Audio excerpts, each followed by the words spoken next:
What up? What up? What up? What up? What up? What up? What's good, people? What is up? What is up? They went from the fourth level of hell and sent us down to the seventh level of hell. Why? Because then you got Kwanzaa pulling out her titties. The whore pulled out her titties. And these whore bags over here started feeling and fondling on her tits. Mike. I don't have it to do with you. Girl, you can go over there, rant and rave. Girl, you can shake all your rainbow bright hair all you want, dear one. I'm not doing this. I'm not doing this with you, dear one. I'm not doing this with you, dear one. I don't have nothing to do with you, and I'm done. Baby, you can scream my name from the rooftops from now till Jesus come back. I'm done after this. Introduced to Tick's Meat. Do you see what I see?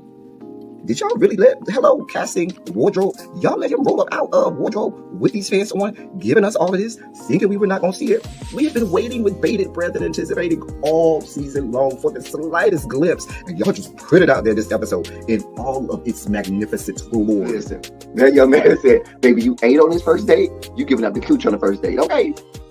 Well, you gonna run me my coins. Run me my cooch or run me my coins. Run me my cooch or run me my coins. Run me my cooch or run me my coins. That's our new theme song. That is the new song. Listen, somebody need to put a beat to that. Run me my cooch or run me my coins. Run me my cooch or run me my coins. That's what y'all got going on. Called out Sandcastle.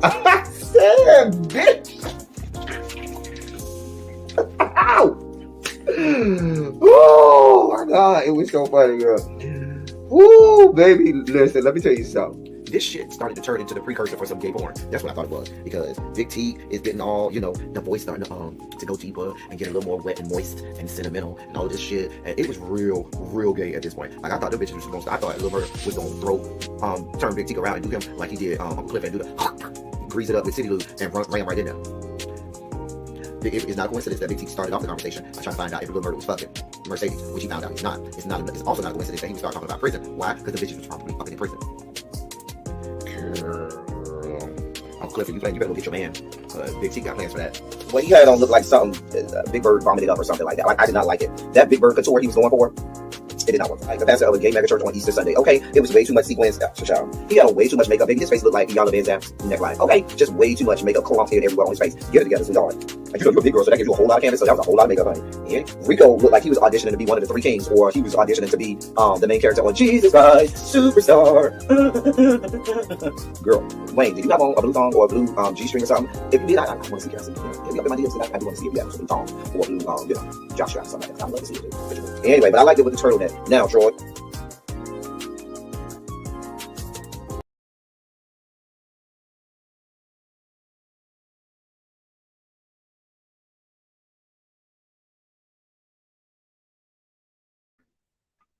Hey y'all, hey, so many technical difficulties today. But we are here. We are here. What is going on, y'all? Listen, hey, Diamond Pearl Jim Boo. Listen, I thought I wasn't even gonna be able to start this live today because freaking StreamYard was giving me grief. And yeah. It wouldn't even let me start the live. I had to do it like 3 or 4 times. Then, you know how you turn on the light and the light blows? Yeah. So the light bulb blew.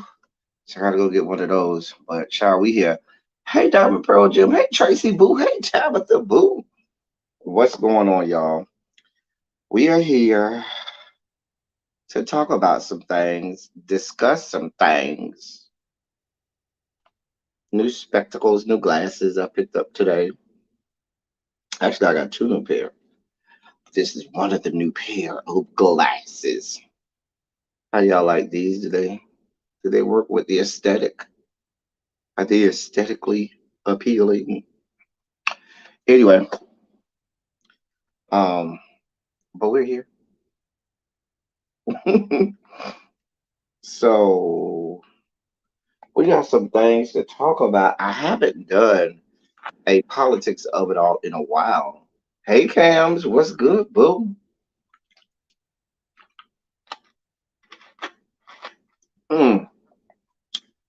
So,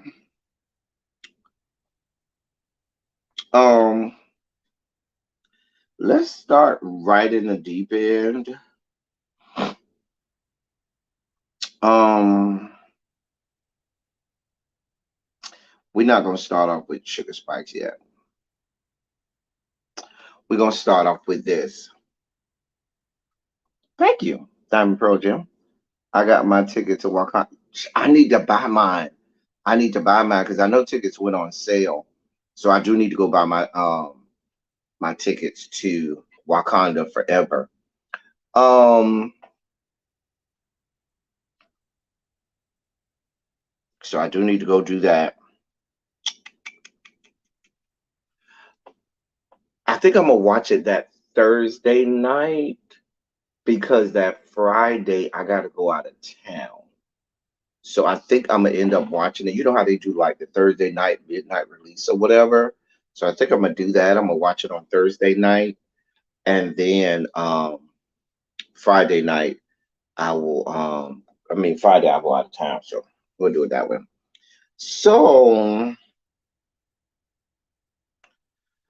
here is the fuckery. We're just gonna start right out.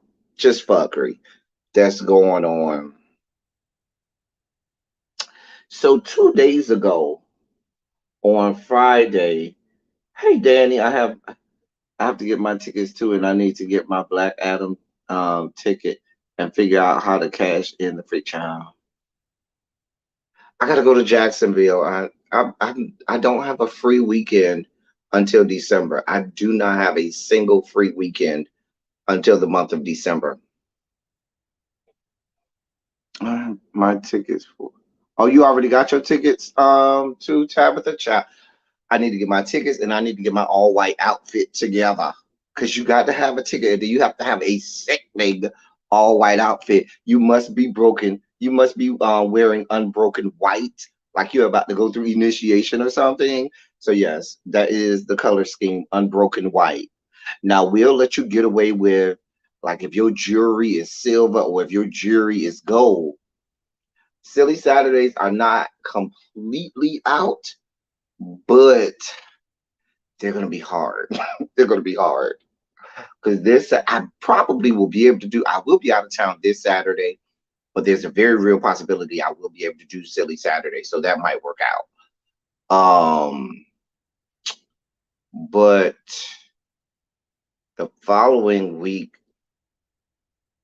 I don't know because I'll be traveling back, so it may end up having to be either a late Silly Saturday or I'll do it on Sunday. The week after that, I don't know. We'll check your local listings. Child, but if you're well, the color scheme is unbroken white. So, but we will allow for your jewelry and your, earrings and necklace jewelry. Those can be a color. So you might have like silver or gold jewelry. White on your shoes, although it is after Labor Day, we are, you know, we are allowing for white shoes after Labor Day if it goes well with your outfit. So we are excusing that rule for Wakanda Forever, even though it's after Labor Day. Okay, ciao, ciao. Tabitha, you better go get your unbroken white. Everybody has the color scheme. The family has already put listen. The arrangements have already been made. The director down to the fume has already been the Urshas down to the few have already been told not to let people in if they don't have on the unbroken white. Hey, Nicole Stevens. So just know that is the colors for this good fume. We're not coming in all black. We are celebrating. We're not mourning. We might cry a little bit. We're not in mourning. We're celebrating King T'Challa. So we are wearing unbroken white. Unbroken white just means white from head to toe. That's all. Like when you have an all white party, well, We switched from calling them all white parties to unbroken white parties because in some circles, when you say an all white party, that means you're a black person, but your date has to be white. So, like athletes will have an all white party where when you come in the door, the chick you bring in has to be white. And they call those all white parties. We ain't talking about that. I'm talking about the all white party where people are literally wearing all white. So, yes, unbroken white is what we're calling for. Oh, God. Tracy, why? Why is he thinking about 858? Tell him that's the wrong way to go. Cap is the only way to go.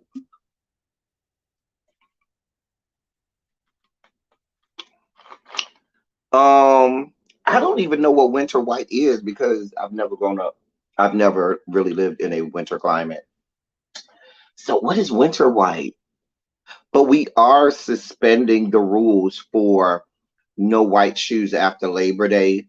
Um, for this because, or no white after Labor Day because of the good fume that we have to have for King T'Challa. So we are forgiving all of that. We're suspending those rules and so forth. Prepare yourself. Go and get your good outfit now. Get your good outfit now. Don't come in there no all black. Sha.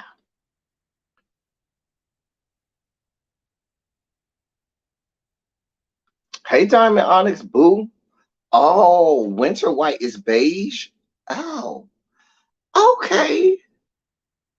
I did not know winter white was beige. I don't know that we're allowing for winter white. Remember, the Fune is down in Wakanda, which is in the middle of Africa. We ain't cold like that in the middle of Africa. So yeah, we don't really have those restrictions.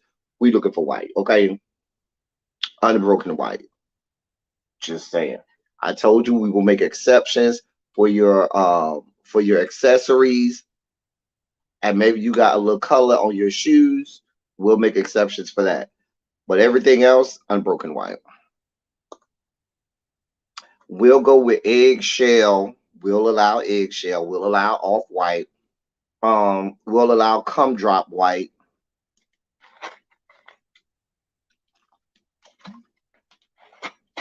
I ain't mean that. I did mean that. We'll allow cum drop white. You know what cum drop white is. Oh,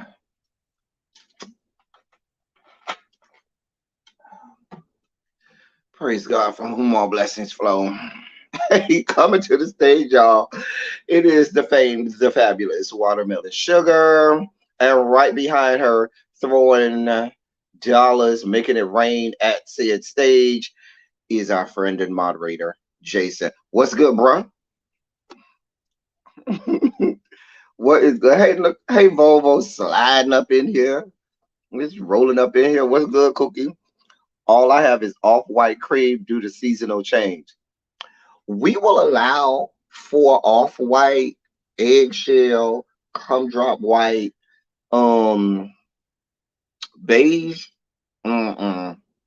Beige, that's a little too much. That's too much.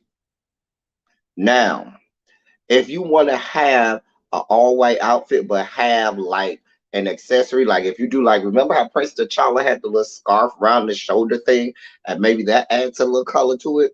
Go ahead, do what you do. That we will allow. If you want to have like a hat or in your shoes or your accessories have color in it to give it a little pop and pizzazz, go ahead, do what you do. But the color scheme is unbroken white. Please be clear. You have your assignment. You know what the colors do not show up to this good fume looking like Rainbow Bright. It ain't happening. Child. Yeah, I said what you thought I said, Danny. Hey, China White. Child. Linen is with, but see, a lot of people are in cold climates, Jason. So I don't know if they could get away with wearing linen in the middle of November. That might not work out too well. It might be too cold for linen. Does not lend itself um to white. Anyway, Everybody has the assignment. We have all of the different shades that we can go for. Any other shades that I missed?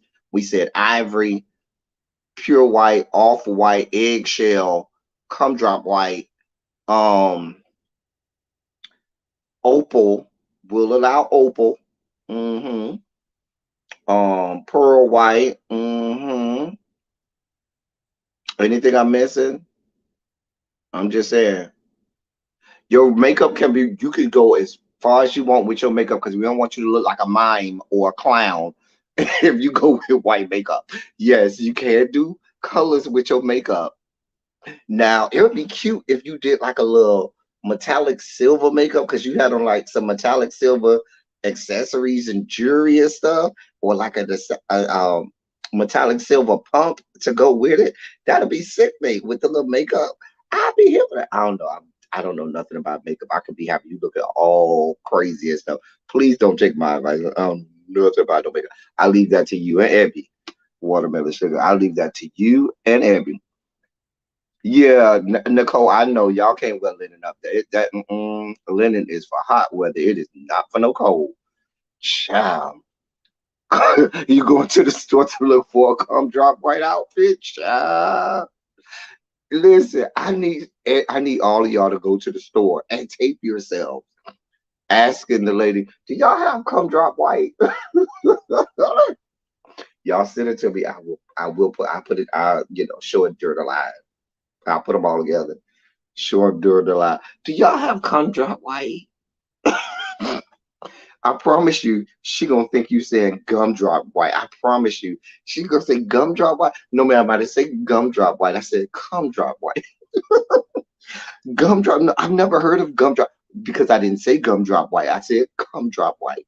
Wait, what is that, ma'am? You know what it is. Don't act brand new. You know what this is. You know what this is. Cha.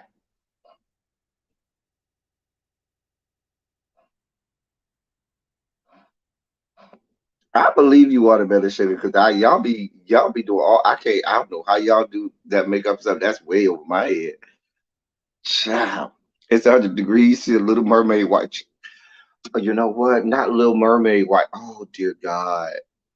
Lewinsky white. Oh God. Lewinsky white on white. Oh God. Jizz white. Oh, oh, oh, oh, oh, oh, oh, oh, oh, oh. Ooh. The Academy Awards in the 90s white, maybe. Mm. A Republican National Convention white. How white are we talking? Y'all got me over here being bad. See, I'm trying so hard. The pearl clutching would be in that store, Tracy. It absolutely would. Mitch McConnell white. Mm-hmm. Mm-hmm. I did have a story about Mitch McConnell, but I decided against it because I knew we weren't gonna have that much time because really we're gonna be starting in an hour, and I got to get through all these stories in an hour, so we ain't gonna get. But I was gonna talk about how Donald Trump drugged Mitch McConnell's wife, and he ain't doing nothing about it. In the same way, Donald Trump drugged Rafael Cruz's wife, and he's still over there, slurping from the Donald Trump Kool-Aid. That ain't my business, and it ain't my problem.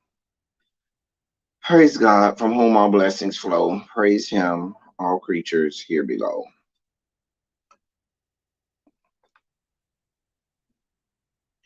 Candace Owens, white, yeah. hmm Tim Scott of South Carolina, white. That white. Clarence Thomas, white. That white. hmm I'm just saying. Anyway, so y'all, let's start off in my great state of Florida. So we had the devastation a week ago of Hurricane Ian that came through and just, like a buzzsaw ravaged through the middle of the state of Florida. So on Friday, the tale of 48 hours. This is the intricate tale of 48 hours. Also, programming note. I'm going to do start my reviews of Interview with the Vampire tomorrow, which will give you a chance to go catch up on episodes 1 and 2. Listen, if y'all don't do nothing else, go watch it. I will be reviewing it. You will thank me later. It is phenomenal television, okay? It is phenomenal television. So please, please, please, please go watch it. It comes on AMC. And it is great. It's of course based off the Anne Rice novels, but unlike the movie, this is much more close to the story in the novels. It is great. The actor who played Grey Worm in Game of Thrones is the main character. Okay, the actor who played Grey Worm in Game of Thrones is the main character. Y'all know how much we love there's some Grey Worm. Ooh, chat. Great story. Great television. Great acting. All that. So I just was spellbound and riveted at the acting and the storytelling. Always great. Gotta watch it. Got to watch it. I will be reviewing it, but I'm not gonna start my reviews until tomorrow. It comes on weekly. I believe it comes on Sunday nights at 10. Um, so you can watch it right after House of the Dragons. You can watch it after you watch um Real Housewives of Potomac, then House of the Dragons, and then um Interview with the Vampire. Great television coming on Sunday nights. Great television. So please, I'm going to review it. Come along with me on that journey. Y'all know I've been real few and far between and real skimpy on my reviews, but this show gave me back my little reviewing bug again. So I'll be back with my reviews, starting with this show. So please go watch it. You'll thank me later. I watched the first episode and was like, what the hell is this? So good. Anyway, so oh, go ahead. Go ahead and get that good exam. The way you're explaining it is it I was so riveted by the story. I wasn't even watching for a pain print. It was such good acting and storytelling. I wasn't even looking. So now I got to go back and watch again for pain prints. Mm, mm, mm. Child.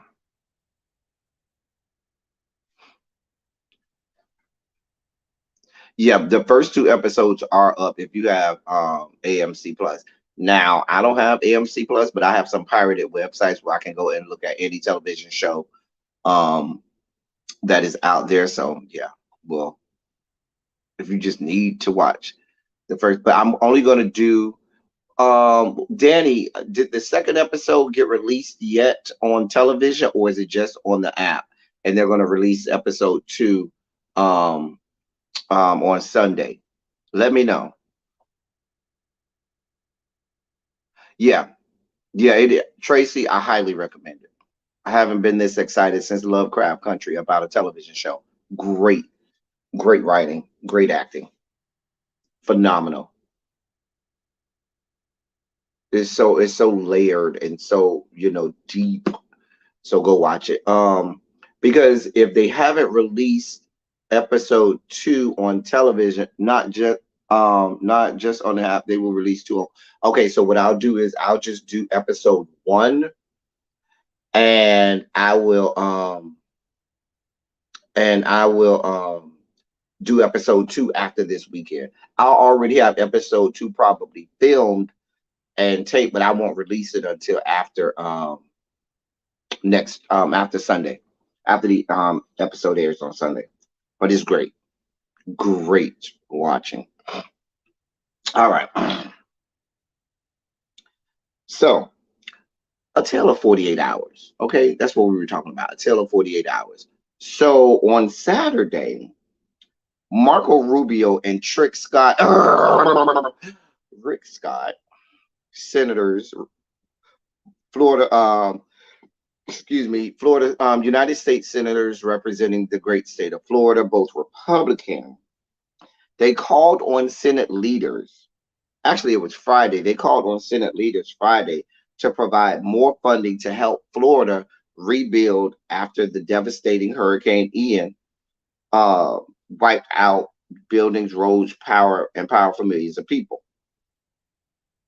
Now, which was a far cry from their stances up until that point, because both senators and several members of Congress from Florida previously voted against a short term spending bill that included aid and disaster relief. But on Friday, they was telling people, please, we need more aid and assistance to help rebuild Florida, right?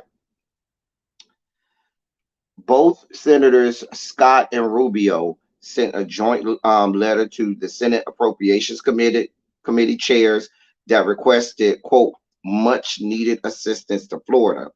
In said letter, here's some of the things that they said in the letter. Hurricane Ian will be remembered and studied as one of the most devastating hurricanes that hit the United States. Communities across Florida have been completely destroyed and lives have been forever changed. It also stated a robust and timely federal response, including through supplemental programs and funding, will be required to ensure that sufficient resources are provided to rebuild critical infrastructure and public services capacity and to assist our fellow Floridians in rebuilding their lives. So it goes without notice that earlier that week, they opposed a major disaster relief. Um, they opposed major disaster relief earlier that week.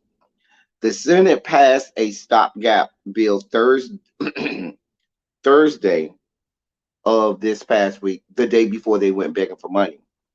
They passed a stopgap bill to fund the government through December that included $18.8 billion, an $18.8 billion fund for the FEMA, the Federal Emergency Management Agency, to help states with natural disasters. They opposed that bill. It still passed, but Senators Rubio and Scott opposed the bill. A mess. I'm sorry, let me be accurate. Scott opposed the bill. Rubio wasn't even there to vote on the bill. So he wasn't even there present to vote on the bill. Okay. The House then voted in favor of said stopgap bill on Friday. All 16 Republican senators, Republican congressmen from the great state of Florida voted against the same bill that would have given $18.8 billion to FEMA. Right now,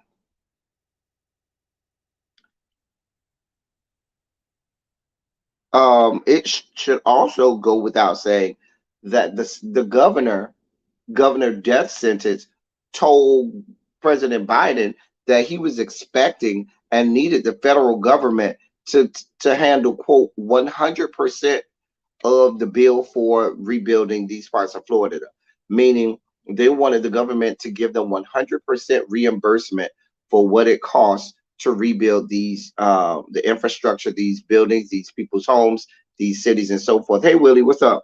So this same governor, Ron death sentence, used to be a member of Congress. If you all remember, he was a Tea Party. He came into Congress during that whole Tea Party movement back in 2010, and he was one of the people who voted against hurricane disaster relief bill after Hurricane Sandy hit the great state of New York. Ron DeSantis, who was then a sitting member of Congress, voted no to send money to help rebuild New York. But now he's asking for the government to give billions of dollars to help rebuild his state. Well, now he's the governor, right? That was Friday. So some 48 hours later, now Marco Rubio went on the Sunday show late on yesterday saying that he will vote against any potential congressional disaster aid for victims of Ian if lawmakers, quote, loaded up with stuff that's unrelated to the storm. He went on to say, quote, sure, I will fight against it having pork in it. That's the key. State of the Union, that's the key. We shouldn't have we shouldn't have that in there because it undermines the ability to come back and do this in the future. I think disaster relief is something we shouldn't play with. We are capable in this country, in the Congress, of voting for disaster relief for key after key events like this without using it as a vehicle or mechanism for people to load it up with stuff that's unrelated to the storm. End quote. Governor Tricks, I mean not governor, he's no longer governor. Senator Trick Scott also um stated that he would also vote against a bill that had, as they call it, pork on it. Now, here's what I consider really rich. Travel down this merry little road with me, okay?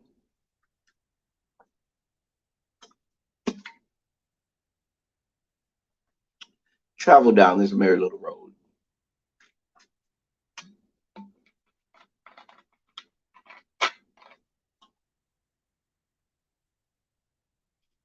You want to know why there was so much problem funding disaster relief for Katrina?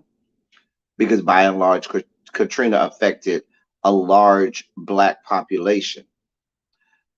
The areas around Fort Myers and Naples that had the bulk of the devastation were very wealthy, affluent areas. They were off on barrier islands. If you go look at the homes there, these aren't your typical single family home. These are multi-million dollar mansions over there that had complete and total devastation. On Fort Myers Beach, those homes in and around Fort Myers Beach, in and around um, that area, from Naples Beach all the way to Fort, those are not typical single family homes. Those are very wealthy, affluent, well-to-do people that live there. Those are vacation homes for a lot of people. And so these are people who line the pockets of Republican congressmen. So you better damn well believe that they're going to do anything in their power to fund a disaster relief for them. But please be clear, it goes against everything that they have been fighting for and screaming at the top of their rooftop, which is that the government funding isn't designed to help bail out um states in terms of disasters, right? Right. As if that's not a enough of a quagmire. Do you all know that we have sent at this point upwards of more than 60 billion with a B dollars over to Ukraine? Let me say that again for you. Okay. We have sent upwards of 60 with a B dollars to Ukraine to help them with weapons to fight a war that has nothing to do with us. Didn't bat an eye, didn't blink. It was well received by both sides of Congress, left and right. They had no problem. Oh, yes, we want to send tens of billions of dollars to help Ukraine fight Russia. But oh no, we're not going to approve this disaster relief. You want to know the pork that they're talking about helping to or adding to the disaster relief fund? The disaster relief fund was not only to help FEMA, but it was also to give money to other community agencies and organizations, 501c3s, and other entities and organizations within the community that would help outside of just FEMA. So there are a lot of organizations that have 501c3s, not all of them aligned um, Republican thinking, that they don't want to pay for. Part of the disaster relief too is also the quote unquote pork that they want to put on there is so that there is more money put into environmental measures that may help both study and research, so they could be more prepared for these storms as they come, and see what measures can be taken to thwart climate control, which science has said is responsible for there being the presence of the higher frequency, I should say, of stronger hurricanes. They don't want any parts of that on there, but they have no problems funding tens of billions of dollars in war, for the war efforts, in machinery and arsenal and missiles and all types of weapons of mass destruction that they want to send tens of billions of dollars over to Ukraine for. In this, but you don't want to spend no money in your own country to help your own people. You sending money over here to these white people in Ukraine. You want to help the white people, the rich white people down here in Florida that lost their homes, but you don't want to do nothing that's going to help the community at large. You wanted to specifically say only help these specific charts on the map, because if you go too far inland, then that's going to help the blacks, and we don't want anything to do with the blacks. This is the same country sending tens of billions of dollars over to help another country fight a war that won't spend a fraction of that amount of money to build an infrastructure so you have clean freaking water for people in multiple cities around this country. Because it ain't just Jackson, Mississippi, and it ain't just Flint, Michigan. Y'all, you have a governor and members of Congress, both chambers, that are voting no to infrastructure bills that will help give clean water to people in their state. And then in the next breath, these people send tens of billions of dollars to fund a war and to send weapons over to a country on the other side of the globe. Make this shit make sense. Michael Jackson told y'all they don't really care about us. Y'all didn't want to listen to that man. The man made a whole song that said, all I want to say is that they don't really care about us. Y'all don't want to hear me. So that's the tale of 48 hours. One breath you begging for money. The next breath you say, oh no, don't send me no money unless it's specific to these specific people. And that's it. Child. Just a mess. Just a whole damn mess. A mess. A mess.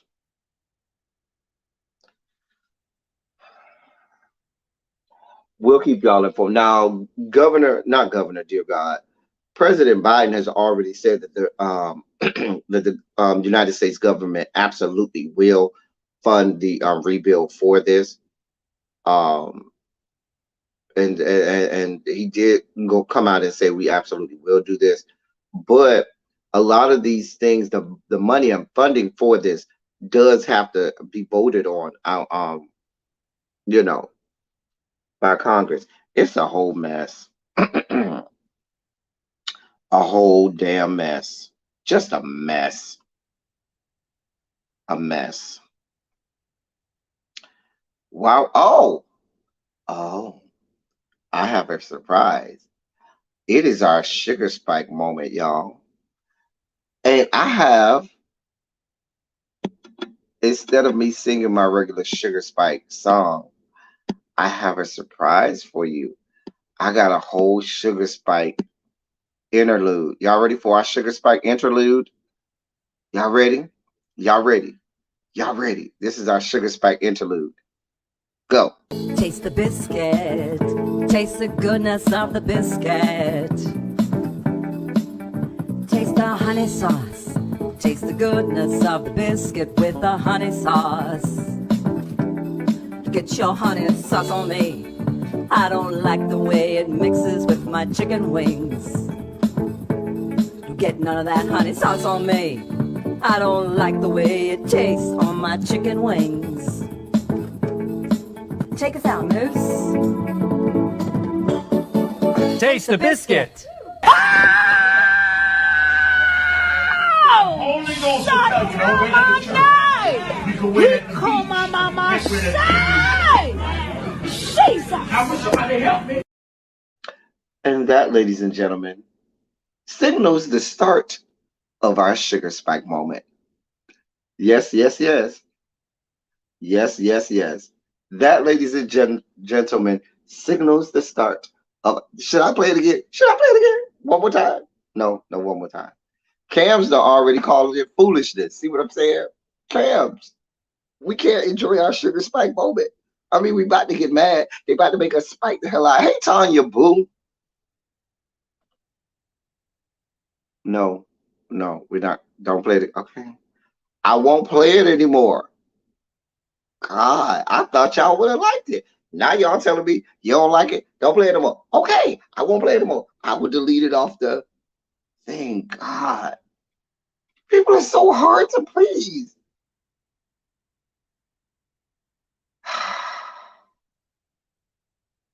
Oh, I see that y'all didn't like it. I apologize. No, I'm gonna play that for y'all no more.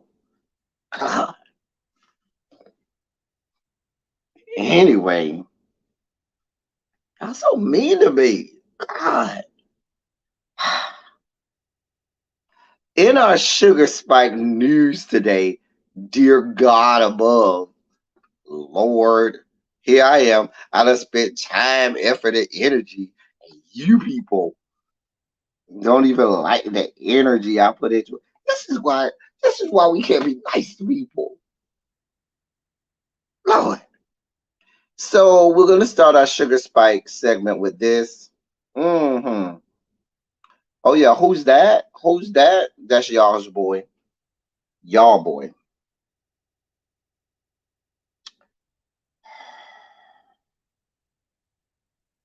That's y'all boy. That would be y'all's boy, Kanye West.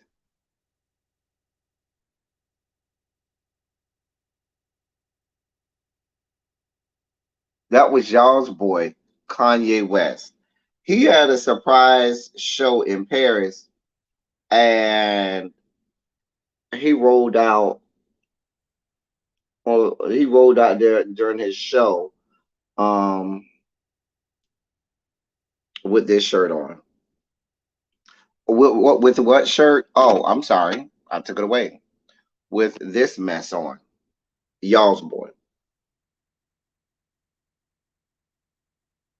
He also had his models that were there modeling stuff wear the White Lives Matter shirts as well. Oh, who's that standing next to him? Oh, I'm glad you asked. Your friend of mine, Candace fucking Owens.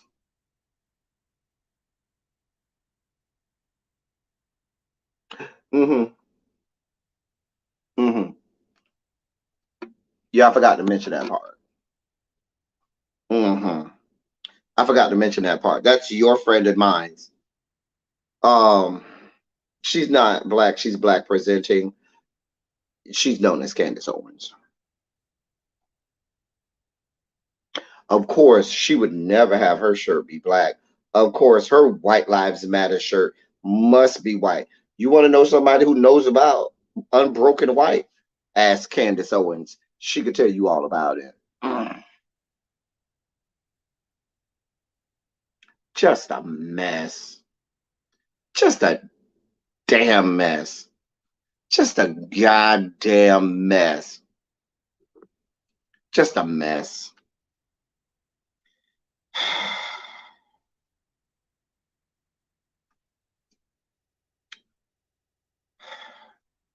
I don't even want to go down this road. I don't have the energy. I know really B's going live later and against. I don't care how y'all feel. I'm playing my video again. I spent too much time on it. Y'all can go to hell. Y'all can go to hell. Taste the Taste the biscuit. biscuit. Taste the goodness of the biscuit. Taste the honey sauce. Taste the goodness of the biscuit with the honey sauce. Get your honey sauce on me. I don't like the way it mixes with my chicken wings. Get none of that honey sauce on me. I don't like the way it tastes on my chicken wings. Take us out, Moose. Taste the biscuit. Only Ghost will tell you. Don't wait on the church. You can win it. Call my mama Just win it. say, Jesus. I wish somebody help me. Taste the biscuits. Taste the biscuits, okay? Taste the biscuits. Sha. Taste the goodness of my honey sauce. But don't get your honey sauce on me. You can taste the goodness of my honey sauce, but don't get none of your honey sauce on me. I love it. So listen, a California high school is in trouble now. Why? Because a football team thought it was a good idea to have a mock slave auction in the locker room. Let me read this, y'all. A California high school's remaining football games have been forfeited after squad members were caught on camera acting out a slave auction of their black teammates. Let me pause it right there, okay? Where they make these 2021 now, you can say what you want about us. You say what you want about my generation. But what was not gonna happen, what we wasn't gonna fuck around with is you thinking you finna have a whole slave auction and we be a part of it and we be involved on it. We be involved in it. Wasn't having it. I don't care how little I was, I don't care how old I was or how young I was. I was always militant. No, we're not.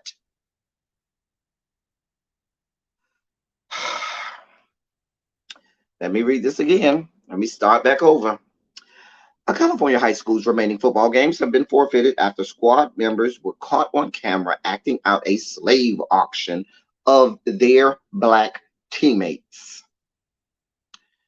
According to CNN, Doreen Osumi, the Yuba City Unified School District superintendent, said because the students involved were suspended from the squad, the varsity football team at River Valley High School no longer has enough players to compete, thus triggering the forfeiture. The students were punished for their role in an quote unfortunate and extremely distressing incident, said Osumi, who added that the event violated the student athlete code of conduct. The student athlete, excuse me, code of conduct. School officials received a video of the incident on September 29th. I've seen the video. I'm not going to play the video, but I have seen the video. And this young men are all in their underwear, and one white boy opens the door for some other white guys to come in, and they come into the locker room, and they have nooses and ropes around the black boys' necks, and they're in their underwear, and the rest of the team is in their underwear. The whole thing is cringeworthy. The whole thing, if that whole football coaching staff is not fired, the AD isn't fired, maybe even the principal, we getting rid of everybody. Fire the principal, fire the whole administration, fire the AD, the athletic director, fire the whole coaching staff, and put the entire team on suspension for 5 years. How about that? A mess. And then for the players involved, say that they are barred from participating in any high school sports, no matter what school they attend. See, what you got to do is have some teeth in this stuff. Let me keep reading. Quote, reenacting a slave sale as a prank tells us that we have a great deal of work to do with our students so they can distinguish between intent and impact, Osumi told CNN. KXTL News reported that classmates were shared the footage in a group chat, although at least one student said that it somehow ended up on social media. That student saw it on TikTok. Quote, and I sit next to the guy that recorded the video in my second period class. It's really shocking because I never thought he would do that. End quote. Osumi, that's the superintendent, y'all, said the incident shows district officials that they have a lot of work to do with their students. The school board is not preparing to use the issue as a teaching opportunity for students. Excuse me. Superintendent went on to say, quote, they may have thought this skit was funny, but it is not. It is unacceptable and requires us to look honestly and deeply at issues of systemic racism. She said that though policy may dictate corrective action, there also is a need for quote education, honest and open discussions, and instruction to help students realize the consequences of their actions. Child, girl, child. I keep telling y'all,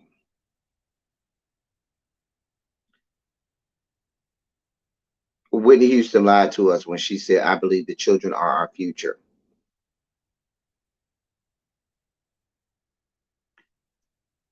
Because white Generation Zers, these young white kids right now, baby, they're not as racist as their fathers. They're as racist as their grandfathers and great grandfathers. Their level of racism goes back to the Jim Crow era. I'm serious. I'm serious. Their level of racism goes back to the Jim Crow era.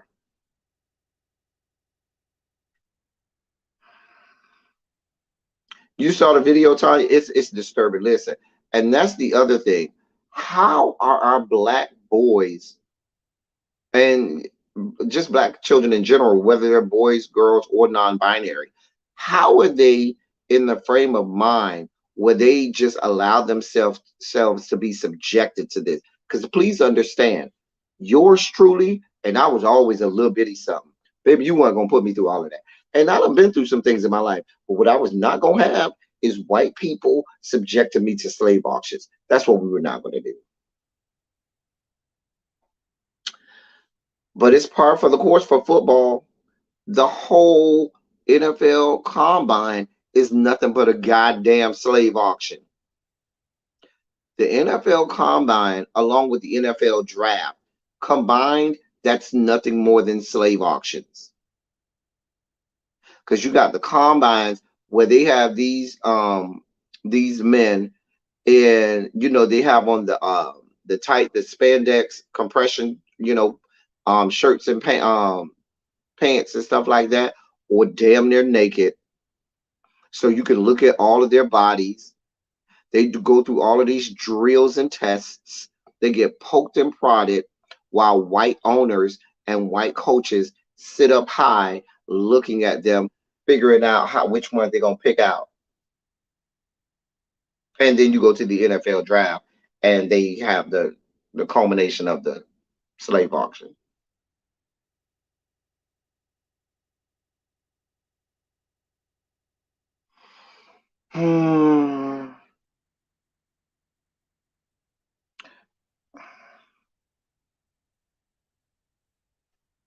Child, it's no way. It's no way. Just a mess. Just a whole mess. So that's happened. Let me hurry up and get through this. Because I know really we got to go live. But that please be clear. What that is right there is crude It is cringeworthy. It is deplorable, and it exposes the awful nature of sports programs around the country. But it ain't no different from what we see in the NFL. Only difference is they don't have no rope tied around the NFL players' necks.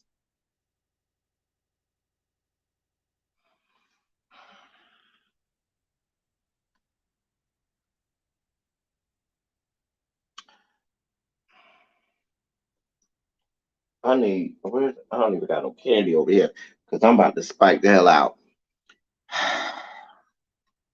A federal judge has ruled that Georgia isn't disenfranchising its voters.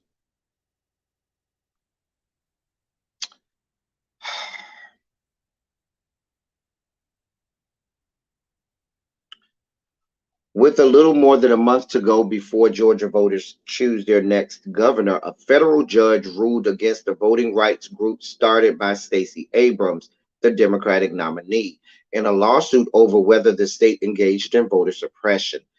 U.S. District Judge Steve Jones, an Obama appointee, handed and handed the decision in the lawsuit to Fair Fight Action, the voting rights nonprofit founded by Stacey Abrams after her 2018 after her 2018 bid for governorship.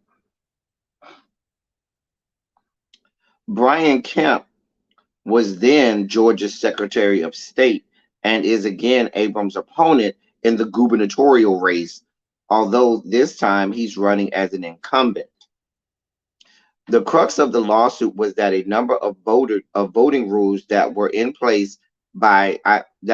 in place by either Kemp while he was Secretary of State or Georgia Republicans illegally made it harder for voters to get registered and cast their ballots. The suit pointed to tactics such as a purge of thousands of registered voters from the rolls and an exact match rule that requires voters' identification to be exactly the same as the information on their voters' registration card or on their voters' registration record. So what that means is if you move and the address on your ID when you go to vote does not match the address on your voters registration card, you will not be allowed to vote. You ain't moved states. You may not have even moved districts. You just moved homes.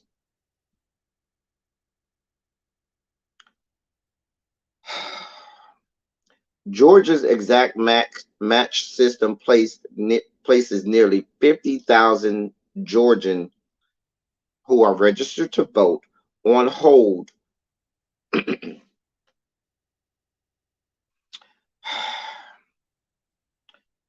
Stacey Abrams' group argued in the lawsuit that the law was racially discriminatory because 70% of those whose registrations that were suspended were actually black.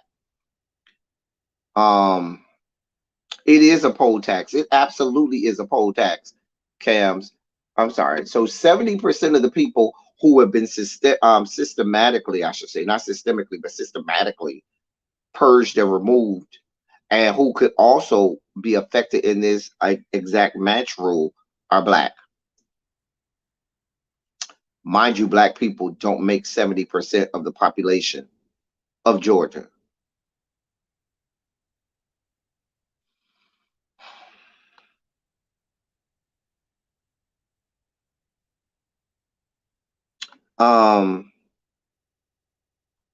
I could go on and on and on, but at the end of the day, the judiciary is not here to stop voter suppression.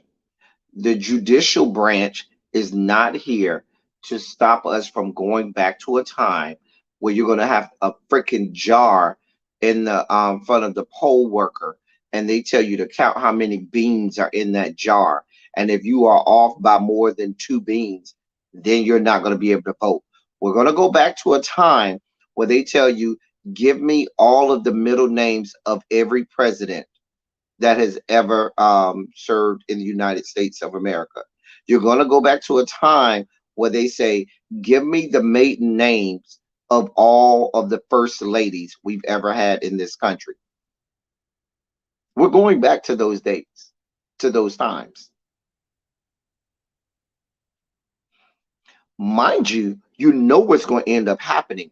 It's going to be heavily enforced in the suburban areas where you have a large population of Black and minority individuals, but in the rural areas where it's mainly white, oh no, you don't have to do that here. We're going to have no parts of that. Everybody deserves a right to vote, only when it's in those areas conveniently.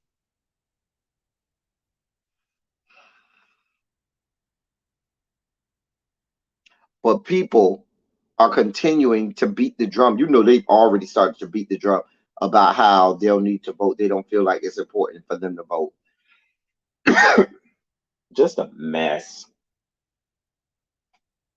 I know I got one right here. I knew I had another one right there. Keeps me some ice nearby. So that's what we got going on, y'all. Now, I won't be able to cover this next story as much as I want to, because what we just talked about segued into this next story. And I really want to break this down a lot more, but I know Really B's going live, so I may have to break it down later this week. I will be going live more this week because there's some things that have freed themselves up for me, and my workload is light, and I can get away with being live during work hours and still get paid. All right, so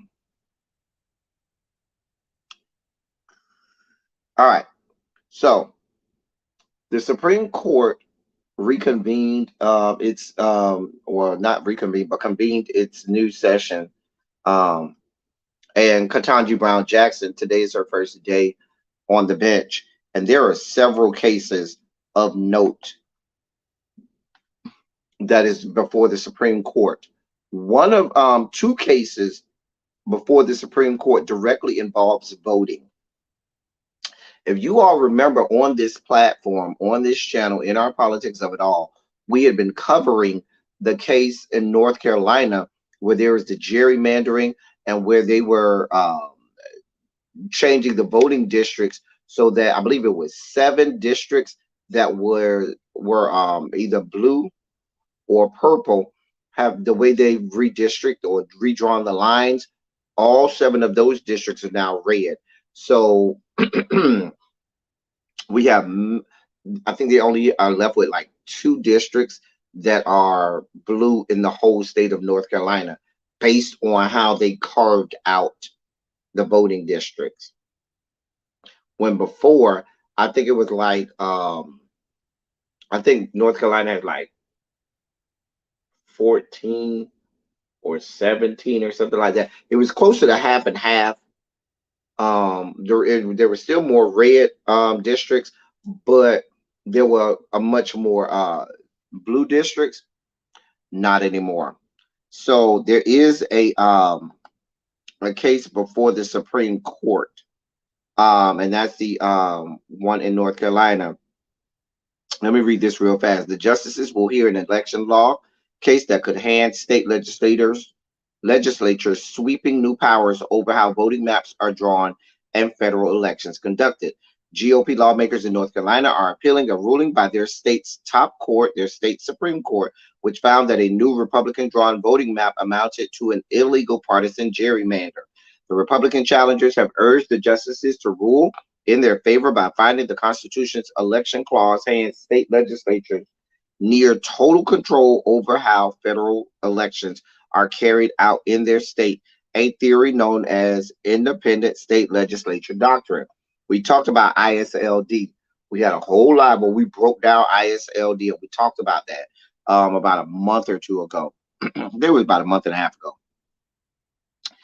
Um, if the Supreme Court sides with the Republican lawmakers, it could effectively shield legislatures from having their electoral maneuvering reviewed in state courts, removing a key judicial check on lawmakers' powers. And that's the Moore versus Harper case. So what that means is courts would no longer be able to even have a check on whether or not the redistricting was gerrymandering or illegal.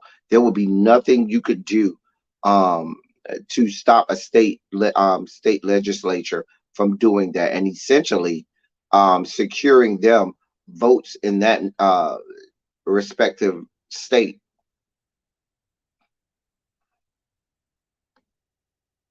There's another case that they're looking into for excuse me, about voting rights. Let me read this. The justices will weigh a voting rights case that tests the legal limits on alleged racial gerrymandering, which involves the drawing of voting maps in a manner that dilutes the electoral power of racial minorities. The case arose after Alabama Republicans asked the justices to block a lower court ruling which found Alabama's new voting districts likely run afoul of the Voting Rights Act of 1964. The central question is whether the mismatch between Alabama's black population, which is 27%, and its disproportionate representation in Congress, only 1 out of 7 House seats or 14%, violates the law. And then that case is Merrill versus Milligan, and their arguments for that will start tomorrow. But what that case is all about is how is how do black people make up 27% of the voting population, but only have 1 out of 7 seats, which is only 14%. We'll see how that goes. There's also a case before the Supreme Court, which is kind of like that case. Remember they had that case where the lady didn't want to make the wedding cake for the gay couple because of religious reasons. So this is another case like that. The Supreme Court will hear a First Amendment dispute that deals with the Colorado website designer's refusal to make her services available for same-sex weddings. The case arose when web designer Lori Smith's plan to exclude gay weddings due to her religious belief ran headlong into a Colorado non-discrimination law. The law makes it illegal for businesses that serve the public to turn away customers based on sexual orientation or other aspects of identity. The case will test whether the Colorado law infringes on free speech protections by compelling people like Smith to engage in speech they oppose. Arguments in that case, which is 303 Creative LLC versus Atlantis, they have not determined a date when those arguments will start. But you can believe, and the difference between the what they said about the case with the cake was that it was a private company, and that private company wasn't serving the public by and large. That's what that wasn't the part that made them vote against or vote to allow that company to discriminate against gay couples is because in that not only was it a private entity, but in that state there were no laws restricting a private company from doing that. In the state of Colorado, there is a law on the books that says that if you serve the public and if your business is a public business where you're soliciting members of the public to come and patronize your business, you cannot discriminate against anybody in the public, or you cannot exclude anyone because of their orientation or sexual orientation or anything like that.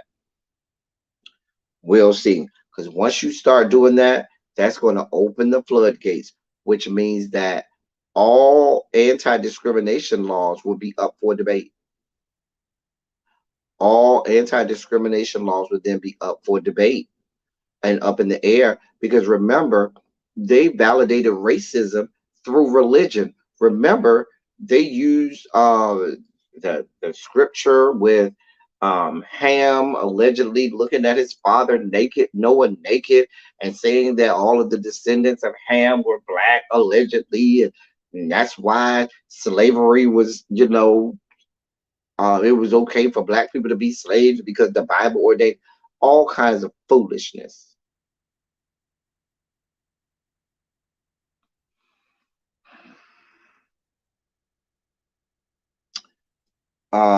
But yeah, those is it's a lot of things that there's a case against affirmative action where they're going to do uh, there's a lawsuit against Harvard University and the University of North Carolina, and where their Asians, white students and Asian students are saying that they're being discriminated against because of affirmative action. White students and Asian students are suing, saying that affirmative action is keeping them from being able to get into Harvard and UNC.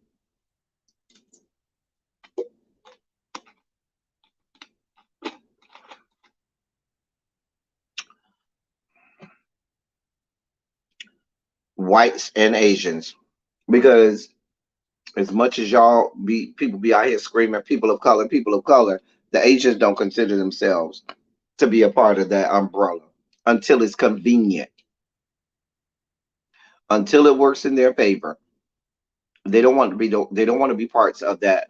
Oh, people of color and da da da da da until it's convenient for them. As long as the blacks have to be subjected to it, they don't give a shit.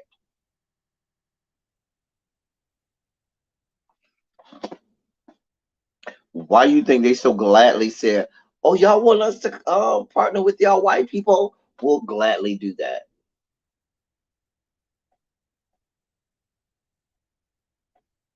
Because you're talking about areas and states, and even when you talk about the pool of applicants that apply to these schools, the Asian population usually makes up, in some schools it's 1% or less than 1%.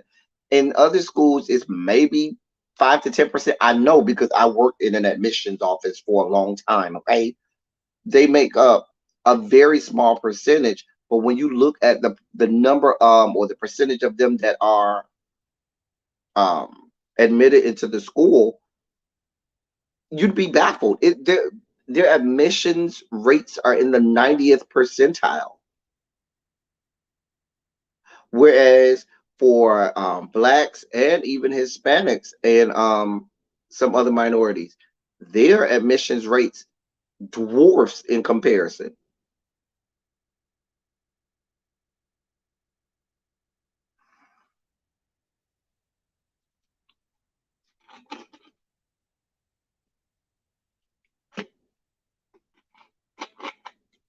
Just like they talk about discrimination when you see a black name on a, on an application or a resume, because my name is Lasha Quante Jenkins, you automatically toss mine to the side. But if my name is Mei Ling Chen, then you all of a sudden looking at my application a little more closely. Come on now.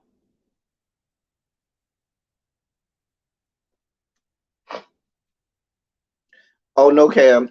They'll never include the legacy clauses and the legacy admissions in that affirmative action. Oh no, no, they never include that.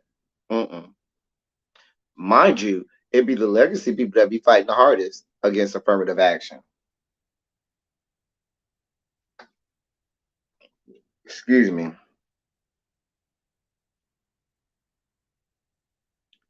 a mess, a whole damn mess. But that's before the Supreme Court as well. So we have several cases, several important cases or for the Supreme Court that we need to look in. This is going to be my last story before we get ready to go over there to really be.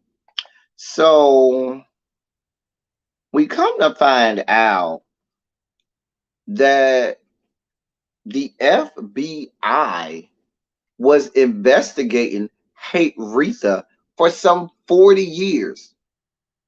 The FBI was investigating Hate Retha. God bless the dead. But Hate Retha was getting investigated by the FBI for 40 years. Let me read this to y'all real quick. Rolling Stone has managed to obtain documents that show the Federal Bureau of Investigation's 40-year surveillance of the late Aretha Franklin. The file on her began in 1967 and lasted until 2007. Now, we know she died back in 2018. So that was just some 11 years before she died. What did they think Hate Retha in 2007 was really going to do? Subversive to the government. Anyway, the magazine reveals that the file is 270 pages and is full of phrases such as pro-communist, hate America, radical, black extremist, militant black power, and racial violence. It questioned the singer's relationship with other artists and activists that she had. Some of the documents were heavily redacted. Kekal Franklin, the performer's son, told the Rolling Stone, quote, "I'm not really sure if my mother was aware that she was being targeted by the FBI and followed. I do know that she had absolutely nothing to hide, though," end quote. The documents show that the FBI consistently tracked Franklin's phone numbers, activities, and addresses. The file also contained letters and death threats directed at the legend. Her father, Clarence L. Franklin, who worked as a minister and civil rights activist, was shot in 1979. Shortly after, she received more threats from a man who said he was going to kill her and her family. Someone tried to extort Aretha Franklin, but the information about these suspects were redacted. In 1968, a 1968 document showed that the FBI referred to Martin Luther King Jr.'s funeral as a racial situation. It also stated, quote, "Sammy Davis Jr., Aretha Franklin, of this group, some have supported militant black power concepts. Performance at MLK Memorial by these prominent entertainers will provide emotional spark that could ignite racial disturbances in the area," end quote. Ultimately, the FBI attempted and failed to connect Franklin to the radical movements of black organizations. Other artists who famously have been, I'm not going to go into that, but they went into other artists who had files by the FBI, other singers like Marvin Gaye, Jimi Hendrix, Whitney Houston, and the Notorious B.I.G. This is why I tell y'all, if you think that every phone call that you ever have made in your life hasn't been listened to by somebody, you are reaching. Any conversation that you've ever had on a phone line in this country or any other country for that matter has been heard by someone not on that phone.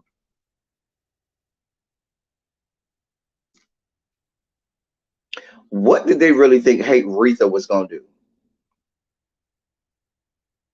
I just want to know, when you're out here investigating Hate Retha and Whitney Houston,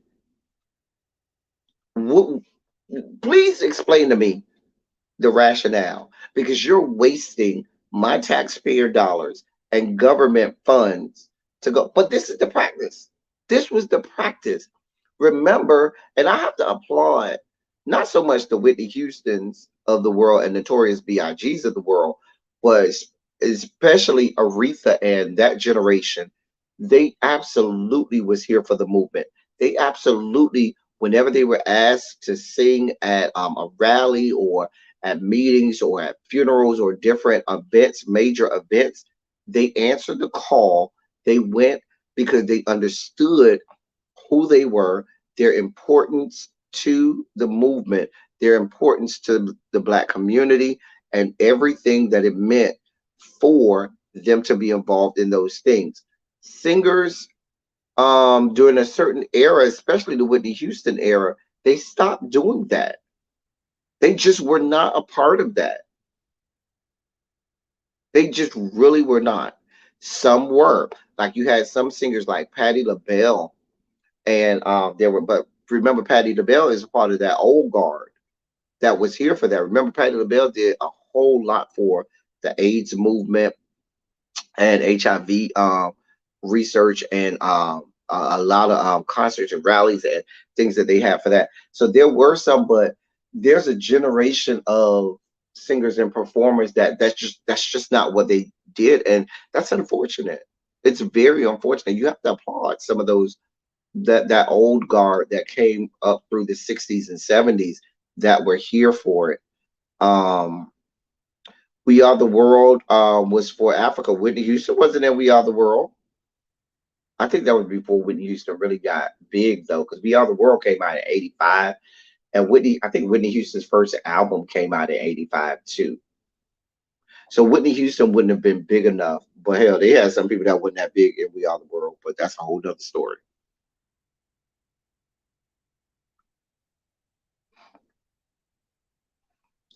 Now, anytime they feel like Black people get a little bit of change, they come looking for us. We're going riding on a freeway of love. Yeah.